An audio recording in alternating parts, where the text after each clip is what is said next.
Welcome back to Healthy Mind, Healthy Life. I am Nazish, and tonight's conversation goes somewhere we don't talk about enough on the shows about longevity. My guest today is Dr. Erik Schraga, a concierge physician and longevity medicine specialist practicing in the Portola Valley, California, at the heart of Silicon Valley. He has over 2 decades of experience caring for someone of the most informed and high functioning patient in the world.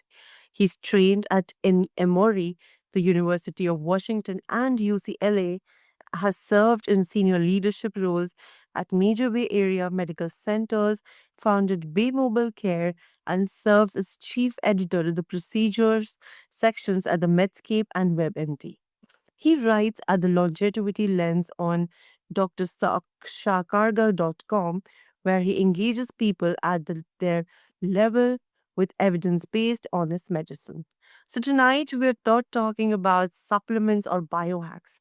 We are talking about the most underappreciated pillar of real longevity, mental health, and why anxiety is, even in the most optimized lives, is quietly through the roof. So I welcome you to the show, Dr. Eric. Thank you so much for having me. It's really a pleasure to get this opportunity to talk to you. Wonderful. So before we go ahead, listeners, some statements reflect personal belief and experiences and are presented as individual views, not medical advices. So listeners should consult qualified professionals for medical conditions. So, Dr. Eric, before we start with this conversation, like I know that you have spent your days with patients who have access to the best of everything, and they have read the research, they know the science, and they have tried the intervention. So, when did you first realize that for all the optimization happening around you, the deeper issue, the anxiety, and the underneath the data wasn't getting addressed? Well, that's a great question. And I think that it has been a matter of a creep, meaning that over time it has gotten worse. It wasn't that just one thing happened that caused a huge shift, but rather modern, really just modern society has increased anxiety, that there are more demands, whether it's financial or uh, social media. You could go on and on about what it is about our modern society that is increasing anxiety. And interestingly, we do so much in depth evaluation of our patients, looking at what their risks are and what they could do to optimize that. An interesting thing is happening where I've found that people now, to some degree, by being aware, have also increased their anxiety. We have so many more ways of monitoring metrics and monitoring our health. And in doing so, that has made people hyper alert and just added one more aspect to be worried about and to have anxiety. So with all of this going on, it's easy to ignore the anxiety, but often not until a point that it reaches a breaking point. That is something. I mean, that though these things really tell us about how we are not addressing the issues that are required to be addressed in ourselves. Yeah, you're absolutely right. And I find that when it comes to medicine in general, and even more so in mental health, that people don't always want to put the work in to get better. They want a quick fix or an easy answer when it comes to sleep. And so often sleep is related to the anxiety and worries that people have. It's so much easier for someone to take a pill than it is to do the work of cognitive therapies that are more beneficial, or to say I'm putting away my computer and I'm not going to have alcohol. Um, People would rather just take a pill and have that part be better, but you're not addressing the underlying problem and you probably making things worse. Yeah, that is so true. So, Everyone is measuring something, like they're testing something, supplementing something. I'm curious, from your vantage point as a physician inside the most informed patient population in the world, what is the biggest misconception that people carry about what real longevity actually requires? Oh, that's such a good question. And when it comes to testing, I think people believe that testing really gives a really good view of what's happening in the body and that these results will give us answers. And that's often not the case, that we can do many, many, many tests and really still not get a perfect picture of what's going on with somebody. And more testing doesn't always mean better testing. That testing tends to be most useful when we are looking to confirm something we already believe to be the case or rule out something. There are instances in which screening is important, but I don't think that with all of this testing that we are really getting the full picture, and it's certainly not getting the picture of stress and anxiety, mental health just through labs. That being said, we there are certain ways of monitoring people now that will give them clues that there is too much anxiety. Even though certain lab values like your cortisol are not great at giving the full picture, you can look at certain metrics like the heart rate variability that tells us, hey, in times of stress, is the sympathetic nervous system, that fight or flight, overriding the parasympathetic of response of calm. And so there are actually ways of monitoring that people aren't recognizing. They're just looking at their step counts or they're looking at their sleep numbers, but there are certain metrics there that have value, and gives some people actual data for those that are data driven, something to show them, look, your heart rate variability has been miserable and it's been getting worse and you're not sleeping as well. This is not something that is a minor issue. This is your body is responding to this and not in a good way. Yeah. I believe we try to avoid it. Like it sounds like data alone cannot always capture the full human experience. Absolutely not. Um, the way you state that, the full human experience, I really like because that human experience is so much about what medicine is about. We are not machines. And I Yeah. don't know, maybe it's because we're here in the Silicon Valley that think that with more data that you can engineer the body, but you can't engineer the body. And um, whether it be doing tests looking at your biological age, doing tests to look at your what your longevity is. It's not as easy as that, and uh, it, as I said, it does take work, especially when it comes to these components of medicine that are not as data driven, Mm. like mental health. Yes. Yeah, that is so true. And especially when it comes to things like stress and anxiety that don't always show up neatly on a test. Yeah, and often they don't, but they're unmistakable when you get to the heart of what is of symptoms. People generally don't come in and talk to me, and when I say it sounds like this is largely anxiety driven, they don't sound shocked. People know when anxiety is a problem. So it's less about diagnosing it than it is about addressing it. And that addressing it part is what is a challenge. People don't want to give up their lifestyle. People don't want to give up the hours they're putting in and the complexity of their lives. People don't want to walk away from that. And so I as I often say to people, stress is normal, stress is expected, and I'm not asking you to stop doing things that are stressful. It's about how are you managing it? How are you managing the stress in a way that is healthy? Are you managing it in a way that is actually making things worse, whether it be that you're just simply distracting yourself? Are you drinking alcohol? Or using sedatives versus are you meditating? Are you are you getting out and getting exercise?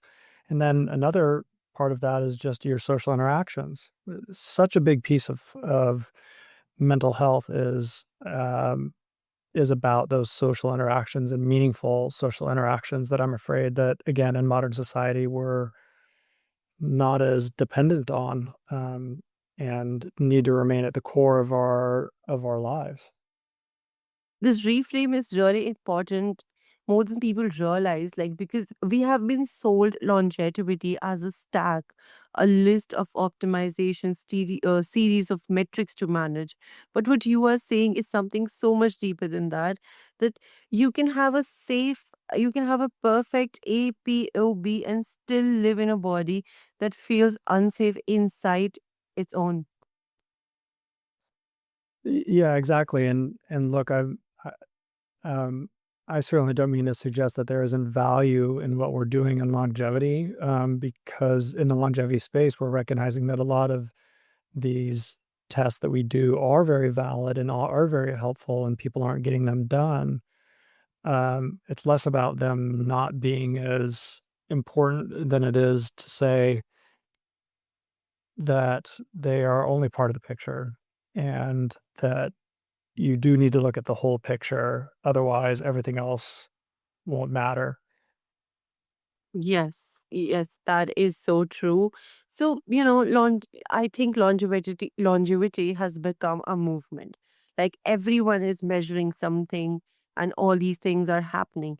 But anxiety is also there. Like anxiety as a record level, even among the people with extraordinary resources and knowledge and access to care. So, what do you see, like after 2 decades of clinical practice, as an actual root pattern driving this rise? You know, I hate to say it, but in some ways, the longevity movement has increased anxiety for the reasons I said, which is that because you can track, the more that you track, the more you pay attention to. And I've had times where I've looked down and realized I had an Aura ring and a Whoop and on at the same time, along with my Apple Watch, and I'm getting alerts. I'm checking to see where my sleep score is. And that's a complete misuse of these gadgets. And why do I use all of this? Well, for me, it's a learning experience. And I love being a part of my own experiment because I can give feedback to others. In fact, I was saying this before it became very widely known that people are actually having more anxiety because they're checking their sleep score when they wake up. And it rarely ever, if ever, gives them anything beneficial because if they wake up and get a poor sleep score, they may actually say, "Oh, I'm not supposed to feel good." That I my my Aura ring told me that I didn't sleep well and that I'm not supposed to be active today. When really what matters is, well, how do you feel when you wake up? And so looking at these over the big picture, I like people ignoring it. Wear it, and then after a week, we'll review. Or if you're going to take an actionable step to see whether or not there was a change that was positive, that's when I find it useful. So if you said, okay, I'm going to start getting better sleep, I'm going to stop drinking. And for 2 weeks, I'm going to not drink. And then at the end of that 2 weeks, let's see how your sleep score changed. That's a good use of it, um, as opposed to it telling you how you should feel. Yeah. And when you actually start seeing those changes in you, even though they are little, big, or small, but as simple as improving your sleep quality, as simple as feeling happy through the day or getting, and just going through the day, it really matters. It really makes you feel so much better about yourself. Absolutely. And look, this is the reason that we're having this conversation is because this does matter and because it does pay off. It just takes work to get there. And if it wasn't going to make your life better, we wouldn't stress it so much, would we? It's it, Absolutely. there Yeah, is there's a better life on the other side, and so uh, it is so important that we continue to push this and recognize how vital it is for our patients. I completely agree. And, there is something sobering in what you said. Like, we have treated anxiety like a system to manage when it is often keeping body, when it is often the body keeping scores on life that hasn't slowed down in years. Yeah, exactly. And I read a very interesting article from one of my colleagues recently about this and about the idea of running hot. The idea that we by doing more and being driven, that that contributes so much to burnout. And the comparison that my colleague made was that race cars, they burn out, they need to be fixed all the time, but the Toyota Camry lasts forever, and that perhaps we need to focus more on running cool than we do need to focus on being the best, being the fastest, being more driven. And that also goes for health, that we need to be cognizant of what matters, but we should not be hyper alert to every little signal that is is unlikely to be of true significance. Yeah, that is so true. And picture to a person like list any person who anybody who might be listening right now, like maybe there's a professional, there's a founder or a parent, someone who's trying to keep up, like they're sleeping with a ring on their finger. They're tracking the stress on their watch, just like you said. So how does this kind of chronic optimized anxiety actually show up in someone's daily life? Well, it often doesn't show up until they slow down. When Okay. you're going full speed, you feed off of that adrenaline, you feed off of that sympathetic nervous system being driven, and it's when you try to slow down that you realize you can't, and that's where it's a problem. And like what I said with sleep, well, that's a perfect time where you're supposed to be letting your mind cool off, and instead you're still going, going, going. And so that's when you are most likely to feel it, but it doesn't mean that there are other times during the day where that sympathetic drive, that high cortisol levels aren't having effects on you. And you may not be feeling those effects. You're not feeling the effects of the high cortisol. It may be manifesting in ways that are detrimental, but are not directly obvious. For example, eating, your cortisol levels are high, you're more likely to be stress eating. Your ability to just cool down and enjoy yourself taking a walk is not there because you can't calm your mind. And and so these are in so many ways you don't see the what is lingering underneath that needs to be fixed. And so when we do have those obvious signs like sleep or something more severe like a panic attack, I think it's important to recognize that it is now you're I don't want to say too far gone, but you're they're simply manifestations of what has been going on for quite some time. Yeah, that is so true. There has been manifestations and we do see little things, but just like always, we see it, we just let it go. Yeah. But Well, like I believe everybody who has come to this point in this podcast will actually be thinking about those things because I am. yeah. So yeah, it does land with a lot of our listeners tonight. Well, and look, I think that uh, it's easy to recognize these because look, I've lived that life. I was an ER doctor for much of my career, and I was driven by that. I was driven by the go, go, go. And it was when I shifted gears in my life that that go, go, go never ended. And so when I preach what people should be doing, recognize that, hey, it's a challenge for me too. And so I know how difficult it can be. And, and yet I could also say that there is as I said before, a better life on the other side. Absolutely. That is so true. And I think there aren't the shallow breath, the disrupted sleep, and the chest that never quite unwinds, and the inability, this is the to be in a quiet room without reaching for the phone. I mean, these aren't the quirks of modern life. They're actually the signals from the system that has been carrying too much for far too long. Exactly. And a funny story along those lines, and saying before about having to check myself. I found that I was trying to get my 5-year-old daughter to bed, and that she was a little bit amped up, and I just wanted her to get to sleep so I can go back to getting my work done. And she started teaching me a breathing exercise. My 5-year-old, who something essentially like box breathing, which she called it starfish breathing, where she would trace her finger up her thumb on inhale and down her thumb on exhale and up her index finger.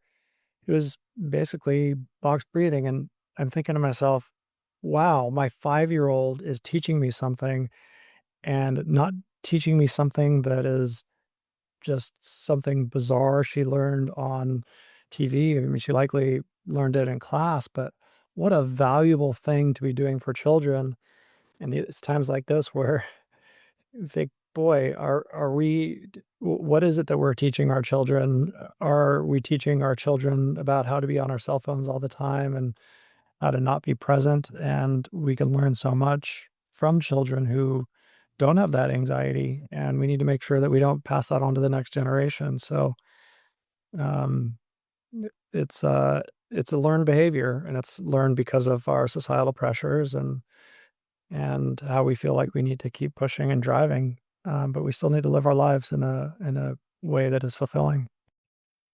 That is so true. And Dr. Eric, this has been such a wonderful conversation with you. So before we close, I just want to ask you something that on behalf of everybody listening tonight who has built an impressive life on the outside and who is doing all the right things on the paper, and who so quietly wonders why do they still feel so anxious underneath all of it? What would you want them to hear tonight? I would want them to take a step back and take some time out of your schedule to really reflect on what it is that you want out of life, and that what is the 10-year plan for you? Not what is it that you need to get done today, but what do you want to be able to, where do you want to be in 10 years? And what you're doing over the next several days is going to be a reflection of that. And if you're unhappy because of how much anxiety and stress you have, don't plan on it just getting better. There's no such thing that you will do something when life calms down. You have to make it calm down, and you have to come up with a plan of how it will calm down. Otherwise, it never will. It'll only get worse or continue. And you owe that to yourself. You deserve to be happy. You deserve to be well. Um, but it may take some reframing of what's important to you. Absolutely. That is very true. Thank you so much for sharing that with us. And I believe longevity is not the absence of disease, it is the presence of a life worth living. Wow, I like that. Yeah. And the most important pillar of a long, healthy years is one that we have spent the least time honoring. That is our mental health. Absolutely. Well, I really appreciate you bringing this to light and talking about this with me and on other podcasts. I think what you all are doing is wonderful, and you have such a great message. So keep up the great work. We will, but I believe there will be listeners who want to follow your work because it is absolutely wonderful and the longevity lens and learn more about how you practice and everything. So what is the best place for them to find you? Yeah. So the best place, I do have a Substack, which is the Longevity Lens. You could also see most of my posts on my website at www.drschraga.com. And Uh, those are the main platforms I'm using, and you're welcome to reach out to me through either of those platforms. All right. Thank you so much, Dr. Eric, for this wonderful episode. I will make sure to include these details into the show notes so that a lot of people can reach out to you and learn from you. Thank you so much for being here with us. And thank you so much. Yeah. And dear listeners, that was our episode of Healthy Mind, Healthy Life. If something in this conversation made you pause, made you wonder if the anxiety you have been carrying is asking for something more than another supplement or another tracker, take that as a sign. So, tonight, before you reach out for your phone, before you check one more metric, do one quiet thing. Sit for 60 seconds, no screen, no input, just you and the breath that has been keeping you alive. The most underappreciated pillar of your longevity is the one you can build right here. So until we meet here again, take care of that that's been carrying you and take care of that mind that's been carrying it. So we will see you soon.